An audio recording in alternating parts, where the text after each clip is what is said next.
안녕하세요. 저는 경기도에 사는 30대 여성입니다. 얼마 전 친했던 대학교 동창이 이혼했다는 소식을 들었어요.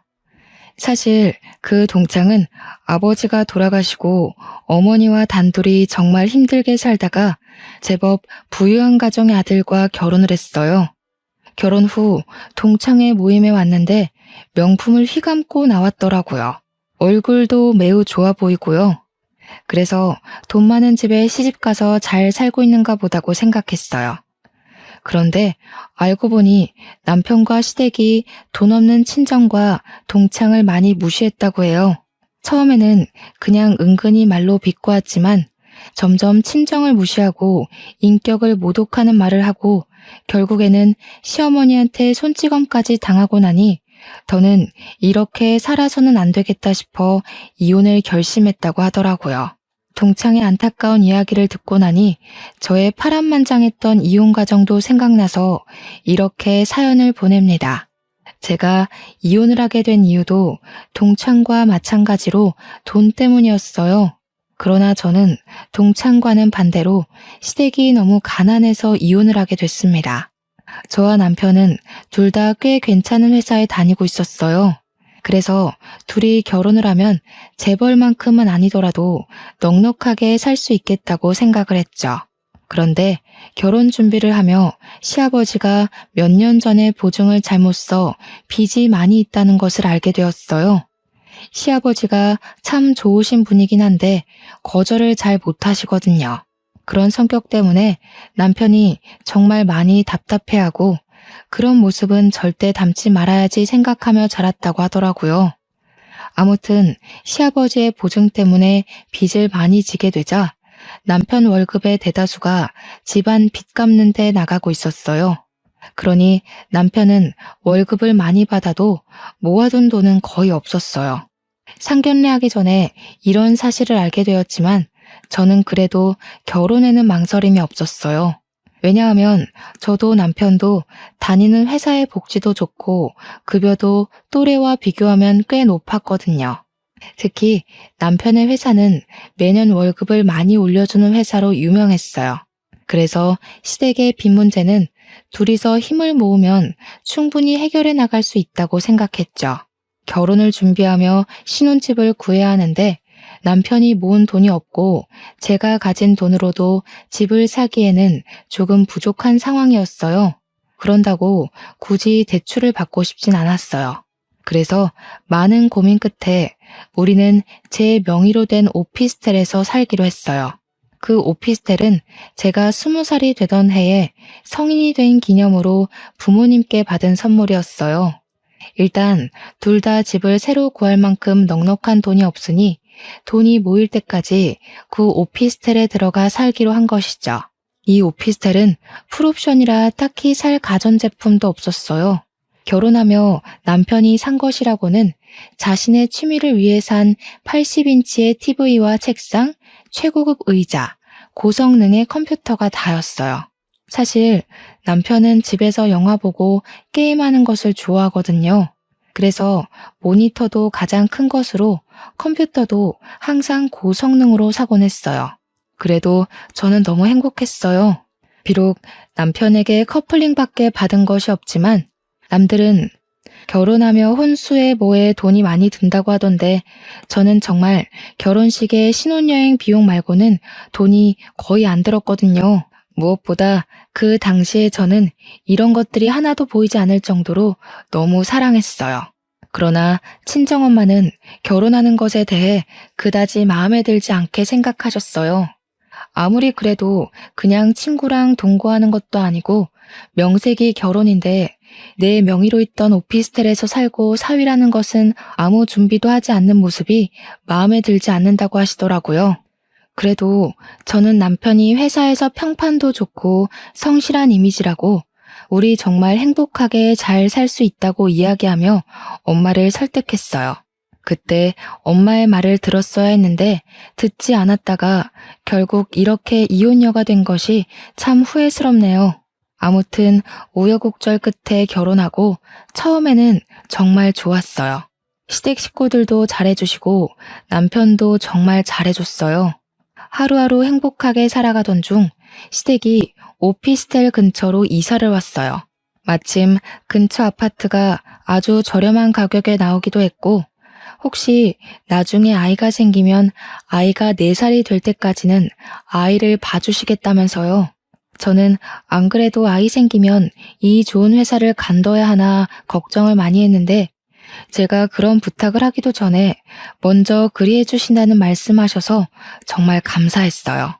시댁이 이사를 오고 얼마 지나지 않아 코로나가 급속도로 퍼지기 시작했어요. 유례없던 전염병에 학교도 비대면으로 전환되자 우리 회사도 정부의 방침에 따라 주 4회 재택근무로 전환되었어요. 집에서 한창 일하고 있던 어느 날 시어머니한테 전화가 왔어요. 병원 약을 타러 가야 하는데 날씨가 너무 더워서 도무지 못 가겠다면서 바쁘지 않으면 차 좀 태워달라고 하셨어요. 어차피 급한 일은 다 처리했던 터라 저는 알겠다고 하고 시댁에 가서 시어머니를 모시고 병원을 향했어요. 어머니, 진료는 잘 받으셨어요? 여기서 수납하면 된대요. 그래? 얘야. 근데 내가 지금 화장실이 너무 급해서 그런데 화장실 좀 다녀올 테니 네가 계산 좀 해놔라. 좀 있으면 퇴근 시간이라서 차 막히잖니. 부탁한다. 시어머니는 제게 병원비 계산을 맡기고 화장실로 가셨어요. 약국에서도 수납해야 하는 순간 갑자기 급한 전화가 왔다며 약국 밖으로 나가시더라고요. 예상치 못한 상황들에 약간 당황했지만 시어머니도 내 가족인데 이깟 병원비와 약값 한 번 못 내나 싶어 군말 없이 10만 원가량을 제가 다 결제했네요. 시어머니는 당연히 제가 돈을 냈겠거니 하고 생각하셨는지 병원비나 약값에 대해서 그 어떤 말씀도 하지 않으시더라고요. 시어머니를 집에 모셔다 드리고 집에 오니 남편이 퇴근해 있었어요. 어디에 갔다 오냐길래 오늘 있던 일들을 이야기했어요. 사실 오늘 집에서 일하는데 어머니한테 전화 오더라고. 병원에 좀 데려다 달라고. 급한 일은 다 처리했으니 알겠다고 하고 갔지. 갔는데 병원비랑 약값 거의 한 10만 원 정도 나왔는데 그거 다 내가 냈어. 엄마는 지갑 안 가져가셨대? 그건 아니고 병원비 계산할 때는 갑자기 화장실에 가시고 약값 계산할 때는 급한 전화 있다고 받으시러 나가시더라고. 거기서 수납하는 곳 앞에서 멀뚱히 서 있기도 좀 그래서 내가 다 계산했지. 그래? 잘했네. 그런데 뭔가 조금 기분이 이상하더라고. 우리 엄마라면 내가 병원비를 낸다고 해도 절대 안 된다고 그러실 테고 혹시나 내가 계산을 하게 되면 반드시 병원비만큼의 뭐라도 사서 주시는데 그냥 당연히 내가 병원비를 내는 것처럼 되어버리니 조금 그랬어. 지금 우리 엄마한테 나가는 병원비가 아깝다는 거야? 와, 우리 엄마도 이제 가족이야. 솔직히 우리 엄마가 네 생각해서 아이 갖고 하면 회사 생활하는데 힘들까봐 아는 사람 아무도 없는 우리 집 근처로 이사까지 오셨는데 좀 야박하네. 그 정도도 못 해드려? 실망이야. 저는 솔직히 10만 원이 아깝지는 않았어요. 그런데 이런 상황이 한 번, 두 번 반복되면 언젠가는 시댁에서 필요한 돈들을 우리가 부담하는 것이 당연시되지 않을까 하는 마음에 말을 꺼낸 거였거든요. 사실 우리도 지금이야 돈을 잘 벌지만 아이 없을 때 차곡차곡 모아놔야 나중에 아이가 크고 돈 많이 들 때 넉넉하게 키울 수가 있잖아요. 그런 생각에서 한 말인데 남편은 그저 화만 내며 속 좁은 사람 취급을 하니 섭섭하더라고요. 그런데 또 남편의 입장에서 생각을 해보면 자기 엄마에게 다른 돈도 아니고 병원비와 약값으로 생색내는 것처럼 보일 수도 있겠다는 생각이 들더라고요. 그래서 남편에게 내가 생각이 짧았다고 미안하다고 사과를 했어요. 중복을 하루 앞둔 어느 무더운 여름날이었어요. 그날도 집에서 더위와 씨름을 하며 일을 하고 있는데 시어머니한테 전화가 오더라고요. 내일이 복날이니까 삼계탕을 해먹자고 같이 닭이랑 이것저것 재료를 사러 가자는 거예요. 저는 시어머니를 모시고 근처 대형마트에 갔어요. 삼계탕 재료만 사신다던 시어머니는 삼계탕 재료에 각종 반찬거리, 집에 큰 솥단지가 없다며 대용량 곰솥 냄비, 가격이 저렴하다며 프라이팬과 각종 주방용품, 화장실에 수납장이 고장났다며 미니 수납장까지 고르시더라고요. 쇼핑카트에 한가득 싣고 계산을 하려고 줄을 섰어요. 아, 얘야, 내가 지갑을 두고 왔네. 너 지갑 가져왔지? 네, 지갑 가져오긴 했어요. 그래, 네가 좀 내라. 나는 화장실 좀 다녀오마. 저희는 이미 카트에 짐을 가득한 상태라 다시 일일이 가져다 놓을 수도 없어 어쩔 수 없이 제 카드로 결제를 했어요. 요새 장바구니 물가 얼마나 비싼지 아시죠? 삼계탕 재료만 해도 10만 원이 넘는데 이것저것 생활용품에 주방용품까지 사고 나니 거의 40만 원이 넘게 나왔습니다. 어쩔 수 없이 그걸 제 카드로 결제했고요. 저는 그 많은 짐을 싣고 시댁에 도착해서 짐 정리를 도와드리려고 같이 집으로 들어갔어요. 시어머니는 삼계탕 재료를 정리하기 위해 장 볼 때 들고 계시던 가방을 바닥에 두셨어요. 그런데 가방 안에 시어머니의 지갑이 보이는 것이 아니겠어요? 그걸 발견한 제 모습을 본 시어머니는 당황한 표정을 지으시더라고요. 어머, 내 정신 좀 봐. 아, 내 지갑이 가방에 있었네? 가방에 지갑이 있다는 거 모르셨어요? 아까는 분명히 안 보였는데. 요새 내가 이렇게 정신이 없지 뭐니. 다음에는 내가 꼭 내마. 이렇게 얘기하시는데 다시 장본 비용을 제게 달라고 하기도 뭐하고 또 얘기하는 것도 뭔가 쫌생이같이 보여서 그냥 그러려니 하고 넘겼어요. 남편에게도 아무 말 하지 않았고요. 그렇게 제가 재택근무를 하는 동안 한 달에 한 번에서 두 번 정도 불려가서 시장 보는 비용, 병원 비용을 다 제가 냈어요. 그래도 꾸준히 저도 돈을 적지 않게 벌고 있었고 남편도 안정적으로 벌고 있어서 여기에 대한 부담이 그리 크지는 않았어요. 그렇게 해가 바뀌고 1월이 되었어요. 남편에게는 이제 고3이 되는 남동생이 하나 있었어요.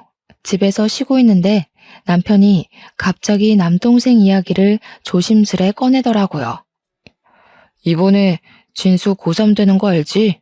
근데 진수가 집에서 공부가 안 된다고 독서실에 다닌다네? 그래? 하긴 집보다는 독서실에서 조용히 공부하는 것이 훨씬 좋지. 독서실 비용이 한 달에 40만 원 정도 한다던데 그 비용 우리가 내는 것 어때? 우리가?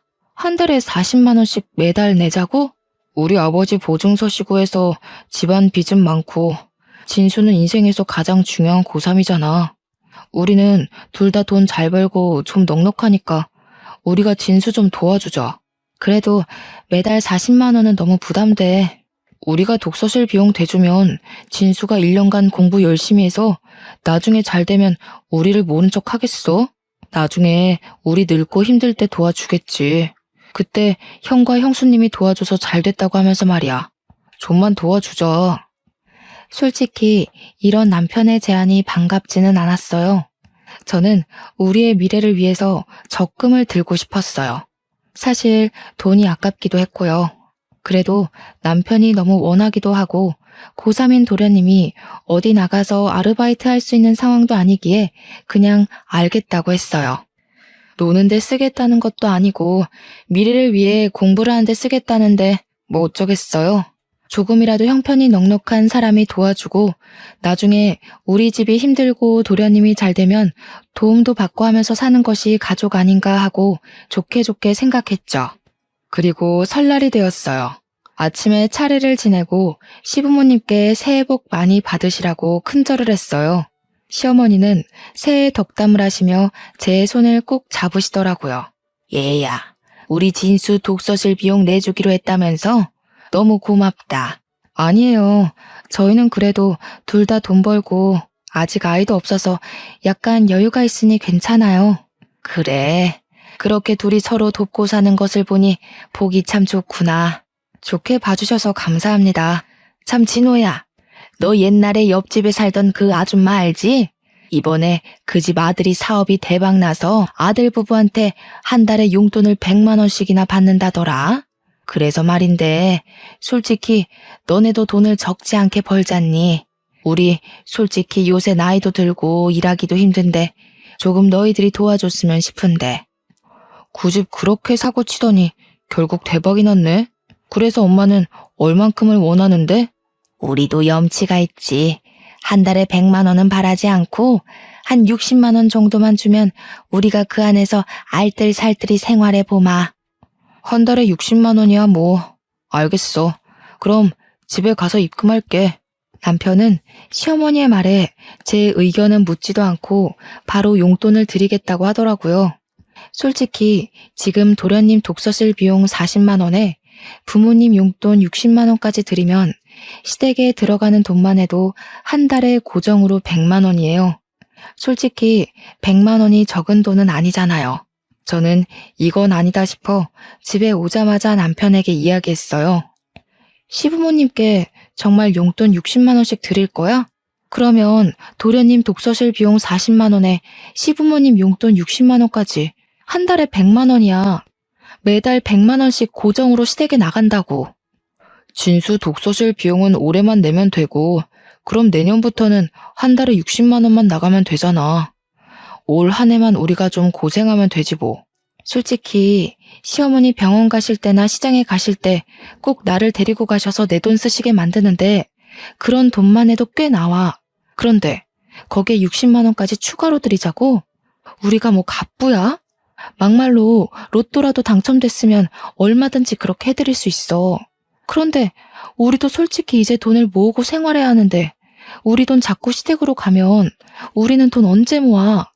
엄마가 자꾸 시장이나 병원에 가실 때 네 돈을 쓰게 하니까 용돈을 드리자는 거야. 차라리 아예 고정으로 용돈을 드리면 아마 그 안에서 병원비랑 생활비를 다 해결하시겠지. 설마 그 용돈 따로 받고 또 병원비 생활비 다 우리에게 부담하게 하시겠어? 남편의 말을 듣고 보니 매달 병원이나 시장에 갈 때 같이 가서 계산해 드리는 것보다는 차라리 한 달 금액을 정해두고 드리는 게 더 좋을 것 같다는 생각이 들었어요. 그래서 저와 남편은 한 달에 60만 원씩 시어머니 통장으로 이체를 했어요. 그때까지만 해도 전 이제는 정말 시어머니와 함께 시장이나 병원에 갈 때 제가 결제할 일은 없을 줄 알았어요. 그런데 그게 아니었어요. 그 다음 달도 그 다다음 달도 여전히 병원에 가시거나 시장에 가실 때 꼭 저를 부르시고는 제가 계산하게 하셨어요. 한 번은 너무하다 싶어서 시어머니께 좋게 여쭈어 보았어요. 저번에 저희가 드린 60만 원은 어디에 사용하셨냐고요. 그랬더니 한 번은 친한 친구의 딸이 결혼해서 축의금 주고 돈이 없다고 하시고 한 번은 친구의 노모가 돌아가셔서 부의금을 하느라 돈이 없다고 하시더라고요. 솔직히 용돈 60만 원을 드리는데도 추가로 제 돈이 또 시댁의 생활비로 나가는 것이 정말 싫었지만 돈 가지고 야박하게 구는 것 같기도 하고 무엇보다 남편과 제가 안정적으로 돈을 잘 벌고 있으니 그냥 참고 넘겼어요. 그렇게 평안하지 못했던 설이 지났어요. 남편은 설이 지난 이후로 회사가 많이 바빠졌다는 이유로 야근과 주말 특근이 잦아졌어요. 그 전에도 야근하기는 했지만 많아야 일주일에 2번이었는데 일주일 내내 야근을 하더라고요. 반면 우리 회사는 여전히 재택근무를 하고 있었어요. 전 직원이 매일 출근했던 코로나 전보다 주 4일 재택근무를 하였을 때 직원들의 업무 효율성이 더 높아져 이제 주 3일 재택근무를 시행하고 있었거든요. 남편은 회사에서 매일 늦게 오고 저는 집에서 열심히 일하고 있는데 남편이 회사에 있을 시간인데 집에 오더라고요. 표정도 매우 안 좋고 회사의 짐을 다 가지고 왔어요. 남편에게 이 시간에 무슨 일이냐고 물어보니 회사를 잘렸다는 거예요. 그런데 잘린 이유가 조금 이해가 되지 않았어요. 남편 회사는 자동차 부품을 만드는 회사예요. 자동차 부품을 만들고 나면 제품을 생산하고 남은 짜투리 고철이 생기게 되는데 이 고철을 아무 곳에나 버리는 것이 아니라 회사에서 지정한 업체에 팔게 돼 있었어요. 그런데 어느 날부터 남편이 소속한 부서의 팀장님이 자투리 고철 중 일부를 남편의 차에 실으라고 했대요. 그러고는 고철 업체 하나를 알려주며 거기로 가서 그 고철들을 주고 오라고 지시를 했다는 거예요. 남편은 뭔가 이상하긴 했지만 팀장님이 회사 설립 구성원이기도 하고 사장님과 사촌지간이라 당연히 사장님이 시키신 일이라고 생각했대요. 그래서 팀장님이 시킨 대로 했는데 알고 보니 팀장님이 개인적으로 친한 지인이 하는 고철업체에 팔아서 사장님 몰래 돈을 챙겼던 거예요. 사장님은 남편이 혼자 한 행동인 줄 알고 남편에게 회사에서 나가라고 했다는 거예요. 그럼 여보는 고철 회사에 넘겨주고 따로 돈 받은 거 있어? 아니, 나는 전달만 했고 팀장님이 그 돈을 다 가져왔어. 나는 그냥 기름값 정도? 그럼 팀장님이 시키시길래 사장님께서 지시하신 줄 알았다고, 이게 그렇게 되는 줄 몰랐다고 말씀드리지 그랬어. 얘기는 했지. 근데 사장님이 팀장님 말만 듣고 너무 화나셔서 나보고 무작정 나가라는 걸 어떡해. 저는 솔직히 남편의 말이 이해가 되지 않았어요. 남편의 회사 사장님은 저도 몇 번 우연히 뵀었는데 100명 정도 되는 전 직원의 이름은 물론 가족 구성원까지 다 아시는 분이세요. 게다가 회사를 경영할 때 직원과 직원 가정의 행복이 가장 중요하다고 생각하시는 분이라서 직원들을 위해서라면 뭐든지 다 해주시는 분이셨죠. 매년 월급 인상은 물론 매출이 높은 해에는 전 직원에게 100만 원씩 특별 보너스를 현금으로 지급해 주시기도 했고, 학자금 지원, 직원의 자기 개발을 위한 학원비나 대학원비 지원까지 해주시던 분이에요. 이렇게 사람을 중요시 생각하시는 분이 남편이 직접 금전적인 이득을 취하지도 않았는데 팀장님의 말만 듣고 무조건 나가라고 하셨다는 것이 뭔가 이상했어요. 더 물어보고 싶었지만 남편이 너무 속상해해서 물어볼 수가 없겠더라고요. 그냥 축 처진 어깨를 토닥여주며 우리가 나이가 엄청 많은 것도 아니고 여보 능력도 되니 더 좋은 회사 충분히 갈 수 있다고 격려해 주었어요. 그것 말고는 제가 남편을 위해 해줄 수 있는 일이 없더라고요.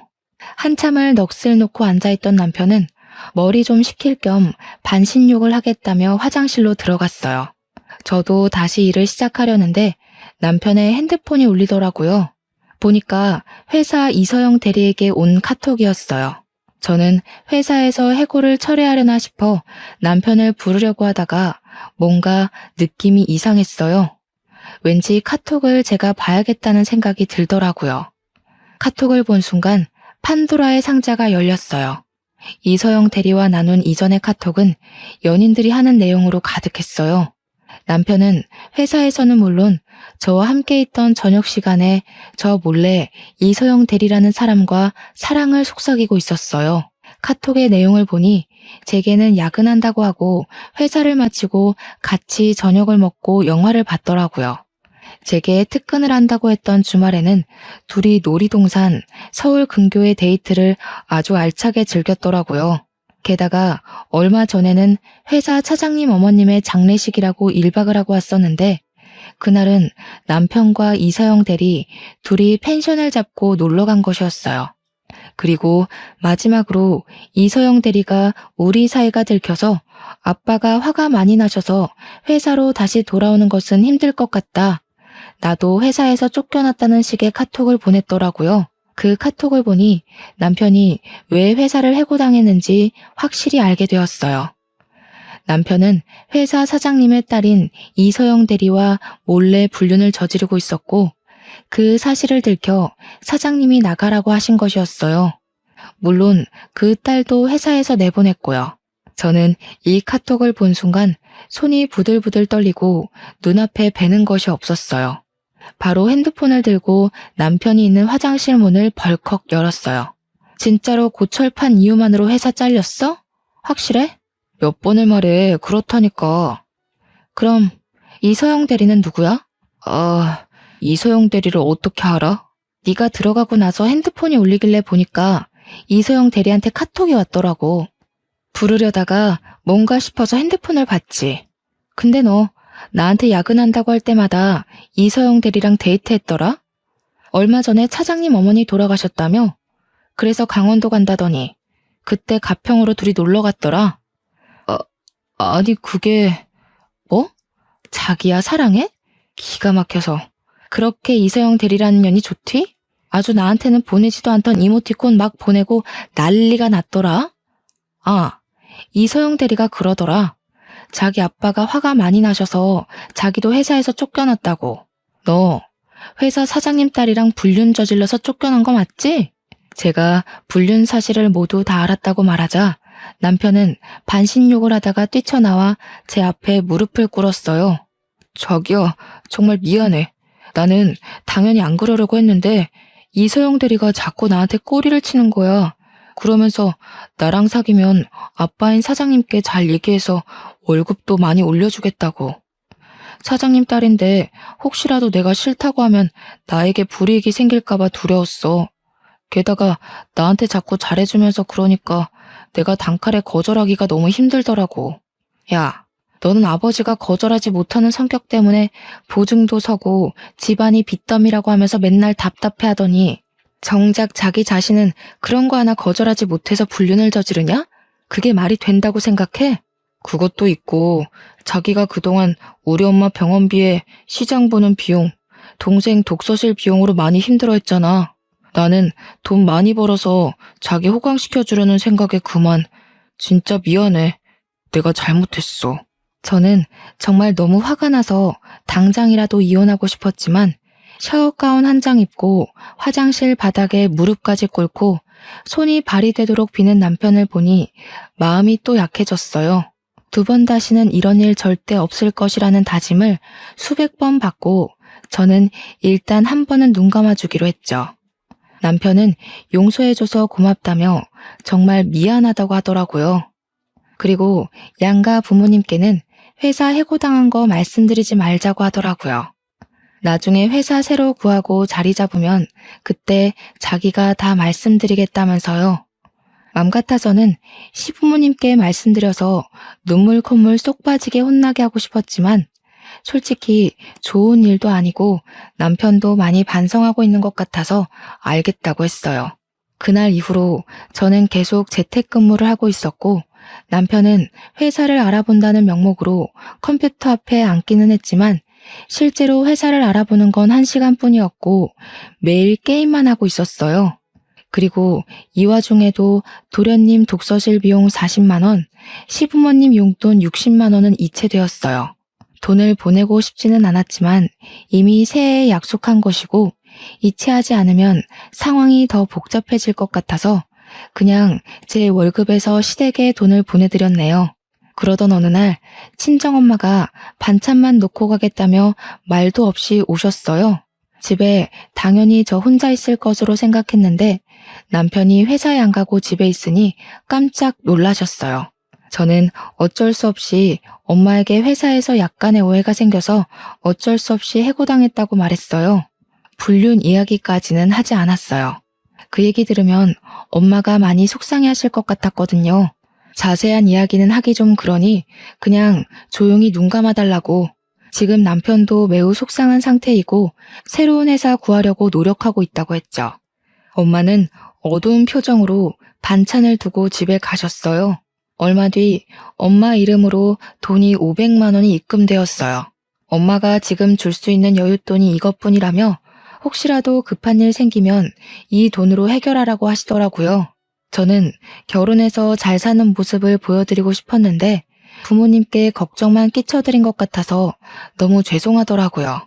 그래도 앞으로라도 잘 사는 모습을 보여드리기 위해 저는 더 열심히 일하고 알뜰살뜰하게 살아야겠다고 다짐했어요. 남편의 백수생활 2주일째. 여전히 남편은 회사 구할 생각은 없고 집에서 열심히 게임만 하고 저는 재택근무로 정신없는 시간을 보내고 있었어요. 열심히 일하는데 시어머니한테 또 전화가 오더라고요. 병원에 가야 하니 데려다 달라고요. 여보, 지금 어머니가 병원 가신다고 데려다 달라는데 자기가 한 번만 가면 안 돼? 지금 우리 엄마는 나 회사에 잘 다니고 있는 줄 아는데 내가 어떻게 가? 말이 된다고 생각해? 바쁘더라도 잠깐 머리 식힌다 생각하고 네가 가. 일은 이따 밤에 이어서 하면 되잖아. 어머니랑 같이 가길 바랬던 내가 등신이지. 아, 나 간다. 저는 남편에게 있는 짜증 없는 짜증을 다 내며 시댁으로 갔어요. 그곳에서 시어머니를 모시고 병원을 가서 병원비, 약값 모두 다 제 카드로 결제를 했네요. 또 시어머니는 지갑을 가지고 오시지 않았더라고요. 시댁에 모셔다 드리는데 시어머니는 내일은 시장에 장 보러 가야 하니 또 같이 가자고 아침 10시까지 시댁 앞으로 오라고 하시더라고요. 저도 시장에 장 볼 것이 있기도 해서 알겠다고 하고 집에 왔어요. 다음날 아침 시댁에 가려고 준비 중인데 남편은 거실에서 술 먹고 게임을 하다가 늦게 잠든 모양이더라고요. 소파에 누워 코골며 자고 있길래 저 시댁에 간다고 흔들었어요. 깨워도 못 일어나는데 짜증이 확 나더라고요. 저는 정신없이 자는 남편의 등을 확 때린 후 신경질 내는 남편을 두고 시댁으로 갔어요.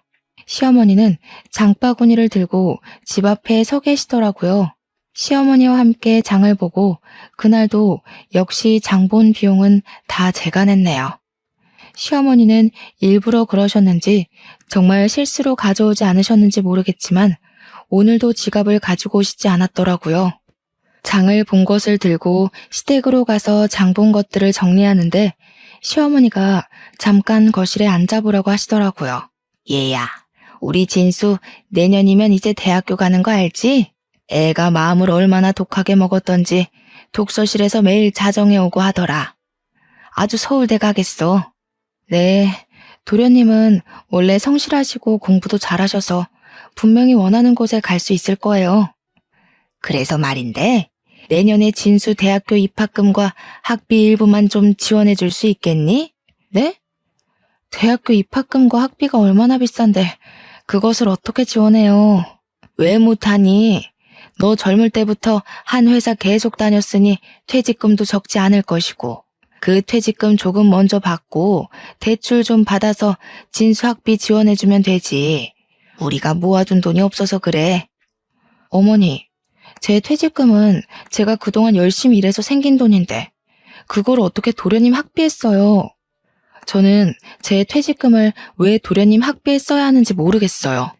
난 너를 가족으로 생각했는데 참 서운하네. 학비 전부를 지원해달라는 것도 아니고 일부만 지원해달라는 것인데 그게 그리 어려운 일이니?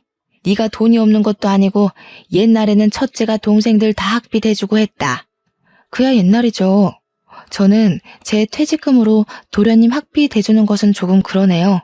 게다가 저희 신혼집도 대출빚 가지고 시작하기 싫어서 일부러 제 명의의 오피스텔에서 살고 있는데 도련님 학비 대준다고 대출 받는 건 더더욱 아닌 것 같아요. 그리고 말이 나와서 말인데요. 솔직히 도련님 독서실 비용에 어머니 아버지 용돈에 어머니 병원비에 시장 보는 비용까지 너무 부담돼요. 한 달에 시댁으로만 거의 200만 원 가까이 돈이 나간다고요. 어머 얘, 무슨 200만 원이야. 진수 독서실 비용 40에 우리 용돈 60까지 해서 100만 원이지. 내 병원이랑 시장 보는 비용 그까짓 것 해봤자 얼마나 된다고. 어머니, 제 카드 명세서 뽑아드릴까요? 어제 병원비에 약값만 20만 원에 오늘 시장 보는 값이 15만 원이나 나왔어요. 고작 이틀 만에 벌써 35만 원이나 나왔다고요. 보자 하니까 너무하네. 솔직히 너희는 둘 다 꽤 좋은 직장에서 일하고 있지 않니? 하나뿐인 귀한 도련님 학비 지원 하나 못 해주니? 둘 다 일한다고요? 아닌데요? 지금 남편 집에 있어요. 회사 사장님 딸이랑 불륜 저질러서 회사 잘렸어요. 저는 시어머니의 뻔뻔스러운 돈 요구에 너무 화가 나서 남편이 불륜을 저질러 회사 잘렸고 그래서 지금 저 혼자 돈 벌어서 남편을 먹여 살리고 있다고 했어요. 얘, 너 무슨 소리를 하는 거니? 우리 진호가 불륜을 저질러서 잘렸다고? 그게 말이 돼? 우리 진호가 얼마나 성실하고 착한 아이가 아닌데 네가 잘못 알고 있는 거겠지. 그래요? 그럼 한번 지금 우리 집으로 가서 직접 보시죠. 저는 시어머니를 모시고 집으로 갔어요. 거실에는 남편이 밤새워 먹었던 맥주캔과 컵라면이 아직도 있었고 남편은 여전히 소파에 누워 코골며 자고 있더라고요. 회사에 당연히 있다고 생각한 시어머니는 남편의 모습에 깜짝 놀라셨어요. 진수야, 너 진짜로 사장님 딸이랑 바람 펴서 회사 잘린 거야? 아니 그냥 야, 너는 내가 알아서 잘 처리한다니까 굳이 엄마 걱정되게 다 얘기했냐? 회사에서 사장님 딸이랑 불륜 저질러서 회사에서 잘린 주제에 밤새 게임을 하고 맥주만 먹으면서 회사 구할 생각이 없어 보여서 그랬다 왜? 안 그래도 지금 내 월급만으로 생활하기 힘든데 시어머니 용돈에 도련님 독서실 비용에 시어머니 병원비에 시장값에 얼마나 힘든지 알아? 게다가 어머니는 내년에 도련님 대학 학비까지 요구하시더라. 예, 그때는 내가 너희 이런 상황인지 몰랐을 때고 내가 설마 너희들 이런 상황인 줄 알면 그런 얘기 했겠니? 너 말 한 번 잘했다. 야, 우리 엄마 병원이랑 마트장 보는 값이 들어봤자 얼마나 된다 그래? 진짜 구질구질하다 정말. 저번 달에 어머니 병원비랑 시장 보는 비용이 100만 원이나 나갔어. 거기에 도련님 독서실 비용 40, 부모님 용돈 60까지 다달이 시댁에만 200만 원이 나간다고. 너 만약에 우리 집에 매달 200만 원씩 나간다고 하면 군소리 없이 보낼 수 있어? 무슨 100만 원이나 들어 말이 되니? 엄마가 뭘 샀으면 얼마나 샀다고. 진짜 돈 좀 번다고 유세냐? 더럽고 치사해서. 너같이 속 좁은 여자랑은 도저히 못 살겠다. 그래, 돈 벌어서 시댁에 다 돈 나가니 내가 속이 터져서 유세 좀 떨었다. 나는 너희 집 물주나 호구로 다시는 못 살아. 너 말대로 나는 더럽고 치사해서 속 좁은 사람이니까 그만하자. 어머니, 저 이제 이 집에서는 물주 노릇 못하겠네요. 시댁이라면 돈 팍팍 주는 속 넓고 이해심 많은 여자 찾으셔서 아드님 재혼시키세요. 저는 더는 같이 못 살겠네요. 저는 그동안 참고 참았던 모든 일을 다 하나하나 낱낱이 이야기하며 이혼하자고 선언했어요. 남편도 이혼하자 그러면 누가 붙잡을 줄 알았냐며 이혼하자고 같이 소리를 버럭 지르더라고요. 그 모습에 저는 정말 이혼할 결심으로 집에 있던 옷과 화장품, 노트북 등 당장 사용할 짐을 모두 쌌어요. 짐을 싸서 나가는데 시어머니는 말리시고 남편은 화가 나서 이혼하자고 난리더라고요. 지금 저 말리셔도 소용없어요. 전 이미 마음 확실히 정했고 이혼하겠습니다. 아, 그리고 너 이 오피스텔 제 명의로 되어 있는 거 알지? 딱 일주일 줄게. 일주일 동안 네가 산 TV, 컴퓨터, 책상 싹 다 치워놔. 일주일 뒤에도 그래도 있으면 다 팔아버릴 거야. 알겠어? 저는 그 길로 바로 친정으로 향했어요. 엄마는 갑자기 온 짐을 챙겨서 온 저를 보며 깜짝 놀라셨어요. 저는 엄마에게 사실 남편이 회사 사장님 딸과 불륜을 저질러서 해고당한 이야기부터 그동안 시댁이 힘들다는 이유로 도련님 독서실 비용에 시부모님 용돈에 병원비에 시장 보는 비용까지 매달 200만 원가량이 시댁으로 갔다고 말씀드렸어요. 엄마는 제가 그동안 살아온 이야기를 듣고 많이 속상해하셨어요. 그래도 아이가 생기기 전에 이렇게 헤어진 것이 다행일지도 모른다며 제 나이가 많은 것도 아니고 아직 안정적으로 일하고 있으니 괜찮다고 다 잘 될 것이니 걱정하지 말라고 하셨어요. 게다가 한 번 불륜 저지른 사람 언제든지 또 할 수도 있다며 그냥 지난 결혼 생활들 깔끔하게 잊고 제 마음이 가는 대로 살라고 하시더라고요. 엄마는 무덤덤하게 이야기하셨지만 가정의 행복을 가장 중요시 생각하는 엄마에게 잘 사는 모습을 보여드리지 못하고 못난 모습만 보여드린 것 같아 너무 죄송하더라고요. 친정집에 들어와 산 지 일주일이 지났어요. 그동안 남편은 아무 연락이 없길래 저는 당연히 이혼할 생각에 연락이 없는 줄 알고 이혼 서류를 작성해서 오피스텔로 갔어요. 가보니 거실은 맥주캔, 컵라면, 먹다 남은 과자로 난장판이고 남편은 여전히 게임을 하고 있었어요. 친정 갔다 왔어? 제가 들어왔는데도 당황한 표정 하나 없이 쳐다보지도 않고 모니터만 응시한 채 게임을 하고 있는데 정말 화가 머리 끝까지 나더라고요. 그래서 저는 두꺼비 집을 내려 하던 게임을 강제 종료시켰어요. 야, 지금 뭐 하는 짓이야? 내가 이혼하자는 거 장난인 줄 알았니? 난 너에게 너의 짐 챙길 수 있는 일주일이라는 기한을 줬어. 근데 왜 여태 여기 있어? 너야말로 지금 여기서 뭐 하는 짓거리야? 당장 나가 당장. 너 지금 안 나가면 네가 그렇게 사랑하는 컴퓨터, 모니터, TV 다 집어 던져버린다. 에이, 우리 여보 왜 그래? 그렇게 화가 많이 났어? 내가 다 잘못했어. 이제 정말 정신 차리고 게임도 안 하고 회사 빨리 알아볼게. 우리가 무슨 이혼이야. 이혼하지 말고 우리 다시 행복하게 같이 살자. 응? 남편이 아무 일도 없었던 것처럼 알랑방귀를 끼며 제게 이야기하는데 저는 정말 너무 화가 나서 온몸이 부르르 떨리고 눈이 뒤집힐 것 같더라고요. 저의 화를 주체하지 못해 남편이 그토록 사랑하는 컴퓨터 모니터를 냅다 바닥으로 던져버렸어요. 야, 이게 얼마짜린 줄 알아? 너 지금 뭐 하는 짓이야? 진짜 돈만 밝히고 무식하기는. 아무리 화난다 해도 모니터를 집어 던져버리냐?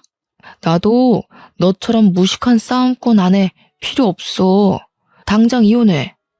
저는 남편의 말에 화가 더 많이 나서 이번에는 컴퓨터 본체를 바닥으로 던졌어요. 말 한 번 잘했다. 나 원래 돈만 밝히고 무식하고 싸움꾼이야. 어디 보자. 여기에 네가 사온 물건이 또 뭐가 있더라? 아, 저 80인치 TV도 네가 사왔었지? 저기 망치 있는데 TV를 망치로 때리면 어떻게 되는지 한번 봐볼까? 저는 창고로 가서 망치를 꺼내왔어요.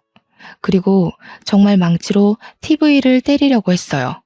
남편은 이제야 사태의 심각성을 깨닫고 망치를 들고 있던 저의 팔을 잡더라고요. 제발 그만해. 화 좀 삭혀. 이게 지금 얼마짜린데 다 부수고 있어. 내가 눈앞에서 사라지면 그냥 둘 거지? 나 잠시 시댁에 갔다가 내일 다시 올 테니까 화 좀 풀어. 그리고 우리 다시 얘기하자. 응? 제발 TV는 그냥 둬. 절대 부수면 안 돼? 네가 지금 시댁에 가 있다 해도 우리 이혼 사실은 변하지 않아. 그리고 지금 저 컴퓨터 TV 다 합쳐도 그동안 너네 부모랑 동생이 나한테 뜯어간 돈보다 작을 것 같은데 내가 훨씬 더 손해 아닌가? 어차피 내가 손해니까 저 TV 다 부셔도 되겠다. 그치? 제발 그만해. 그러다가 너 진짜 나도 치겠어. 지금 내가 이성을 더 잃으면 정말 너를 이 망치로 때리고 뉴스에 나올 수도 있을 것 같거든? 그러니까 내가 진짜로 그렇게 하기 전에 당장 너네 집으로 꺼져. 그리고 너네 부모한테 가서 우리 이혼한다고 확실히 다 얘기해. 알겠니? 남편은 이성의 끈을 겨우겨우 붙잡고 있는 저를 두려운 눈빛으로 보며 도망치듯이 나갔어요. 저는 남편이 나가자마자 80인치 TV도 망치로 때려 부셨어요. 이걸로는 분이 풀리지 않아 게임할 때 불편하다고 샀던 100만 원짜리 의자도 부수고 책상 다리도 하나 부서뜨렸죠. 이렇게 남편이 사온 모든 물건을 다 부수고 나니 조금 진정이 되더라고요. 저는 바로 용달차를 불러서 부서지고 망가진 컴퓨터, TV, 책상, 의자에 이혼 서류까지 다 시댁으로 보내버렸어요. 잠시 뒤 시어머니한테 전화가 오더라고요. 예, 너 이게 무슨 짓이야? 진우는 네가 눈이 뒤집혀서 널 때리려 했다고 하지 않나? 이 다 부서진 것들은 뭐야? 이혼 서류는 또 뭐고? 너 정말 이혼하겠다는 거니? 네. 저 이혼하려고 짐 정리한 거예요. 여기 원래 제 명의의 오피스텔이었잖아요. 여기 오피스텔에서 시어머님 아드님 물건들 다 보내드렸는데 뭐가 잘못됐나요? 남자가 바깥일 하다 보면 억울한 일을 당할 수도 있고 잠깐 흔들릴 수도 있지. 그거 가지고 이렇게까지 일을 키워야겠니? 나 때는 말이다. 남편이 몇 년간 돈 한 푼 못 벌어와도 그래도 남편 믿고 살아왔다. 하여간 요즘 젊은 것들은 걸핏하면 이혼한다는 소리지. 어머니 아들이요. 밖에서 불륜 저지르고 왔어요. 그래도 전 참았어요. 근데 어머니, 남편 모두 저를 물주나 호구로 생각하고 저에게 돈 맡긴 사람처럼 돈 달라고 그러는데 전 그 사이에서 도무지 같이 못 살겠네요. 저는 옛날 사람들처럼 착하지가 못해서요. 아, 제가 이혼 서류 같이 보냈죠? 어머니 아들한테 그 서류 작성해서 내일 아침 9시까지 법원 앞으로 오라고 전해주세요. 만약에 안 오면 저 이혼 소송 갈 거예요. 그리고 오피스텔 비밀번호도 바꿨으니 이제 두 번 다시는 이 집 올 생각 하지도 마세요. 아시겠어요? 남편과 한바탕 싸우고 시어머니한테도 그동안 쌓인 이야기 다 하고 나니 속이 좀 후련하더라고요. 정신 좀 차리고 어질러진 집을 정리하고 저는 혼자 맥주를 마시다가 잠이 들었어요. 그리고 다음날 아침 9시에 법원으로 가니 남편이 이혼 서류를 작성해서 왔더라고요. 우리는 아무 말 없이 이혼 서류를 냈어요. 그리고 오피스텔에 다시 갔는데 혼자 오피스텔에 있으니 자꾸 남편 생각이 나서 화가 나 견딜 수가 없더라고요. 거기서 계속 살다가는 제가 화병이 나서 죽을 것만 같아 그 길로 오피스텔을 헐값에 팔아버리고 친정집에 아예 들어갔어요. 그 뒤로 저의 이혼은 재빠르게 진행됐어요. 둘이 같이 산 시간이 짧고 재산 분할할 것도 없고 아이도 없으니 정말 빠르게 이혼 처리가 되더라고요. 이렇게 저의 결혼 생활은 이혼으로 끝맺음 되었답니다. 저는 사실 결혼은 서로가 사랑하는 마음만 있으면 될 줄 알았어요. 그동안은 사람들이 다들 결혼을 할 때 조건을 보는 모습을 보며 속물이라고 생각하며 속으로 비난했었거든요. 그러나 제가 이혼이라는 큰일을 겪고 또 친구의 이혼 소식을 들으니 생각이 바뀌었어요. 결혼할 때 상대의 성격이나 인품도 봐야 하지만 집안의 경쟁력도 반드시 확인해서 경제적 수준이 비슷한 집안이 결혼해서 사는 것이 가장 행복한 삶을 사는 것이 아닐까 하는 생각이 드네요. 경제적으로 차이가 나게 되면 아무래도 더 부유한 쪽이 그렇지 못한 쪽을 무시하게 되는 것 같아요. 무시하지 않는다 해도 어려운 집안은 넉넉한 집안에 자꾸 기대하게 되고 그 기대에 만족하지 못하면 실망을 하게 되죠. 반대로 경제적으로 넉넉한 집안은 어려운 집안의 요구에 딱 잘라서 거절하기도 맞춰주기도 어려운 애매한 상황이 반복되며 스트레스를 받게 되는 것 같아요. 이러한 말하지 못할 애매한 상황들이 쌓이고 쌓여 폭발하게 되고 결국엔 이혼하게 되는 것 같아요. 물론 경제적으로 차이가 크게 나도 제 생각과는 다르게 잘 맞춰서 살아가는 사람들도 분명히 있을 거예요. 그러나 저는 이러한 가정이 될 확률은 로또에 당첨될 만큼 매우 낮은 확률이지 않을까 하는 생각을 해봅니다. 저는 당분간은 결혼에 대한 생각이 없어요. 그냥 지금처럼 친정 부모님과 함께 살며 제가 좋아하는 일을 하며 저 자신만을 위해 살고 싶어요. 이렇게 살다가 언젠가 혹시라도 마음에 쏙 들어 결혼하고 싶은 사람이 생긴다면 그때는 반드시 그 사람뿐만 아니라 그 사람이 자라온 배경과 집안 형편까지 고려해서 신중히 결혼해야겠다는 생각이 드네요. 전국에 결혼을 앞둔 예비 신랑, 예비 신부가 있다면 반드시 상대의 집안의 경제력을 확인하세요. 상대 집안의 경제력을 따진다고 속물이라고만 생각하지 마시고 반드시 확인하셔야 합니다. 결혼은 연애와는 달리 우리가 살아가는 현실이라서 반드시 짚고 넘어가지 않으면 후회합니다. 이 점 명심하시고 후회하는 결혼 생활을 하는 또 다른 제가 없기를 바라면서 사연을 마칩니다.